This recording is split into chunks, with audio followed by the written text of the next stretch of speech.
What up, peeps? I am here to spill the tea before some of y'all start to brew your own. I hope you realize that when I get on here, even though some of the stuff that I tell you is very personal, I try to get on here when I am in a good state of mind and when I'm not very emotional and I know I'm not about to cry. With the way that things are going in my life, with the way that I'm responding to everyday tasks, the way that my emotions are built up inside, the way that my mind is spinning, my everyday self is far from my best self. And while, if I'm being honest, I think Haven and I's marriage needs a little work, because of the outbursts at home, I have asked him to leave the house. Now, off the top, we are not breaking up. I want to make that so very clear. So if you see Haven out on the streets with some hooch, you need to holler at your sister and let her know, because I need to rectify that situation.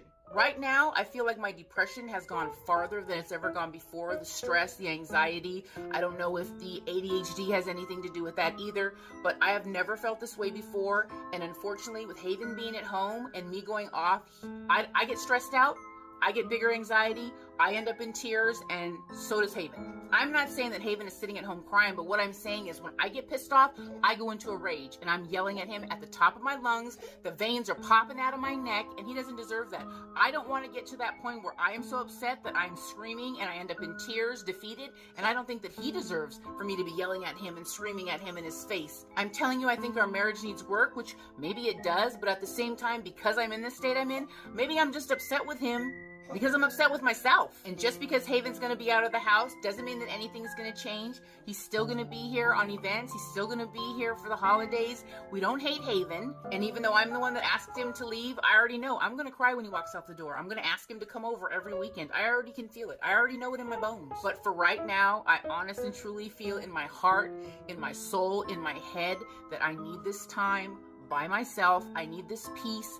I need for everything to come together. And to be honest, all my doctor's appointments, everything seems to be coming together like I wanted to. Even with Haven, he was able to get a great place in a great space. He's not too far away from his job. He's not too far away from me. So that's all for now. And I want to thank the people that have continued to text me and they're continuing to check on me. But at the same time, they're giving me my distance. I have not been a very social person lately. I've been very selective who I will hang out with, only because, again, if I'm yelling at Haven, I don't want to go off on you either. I also want to say, if it weren't for the dogs and cats, who at this time are still being very well taken care of, regardless of what's going on in my life, I would be the one grabbing a bag of underwear and hitting the streets. I would have never inconvenienced Haven if I didn't have to, but realistically, he works almost every day, sometimes 6 days a week, sometimes long hours, and it's just not possible for him to stay here and take care of the animals.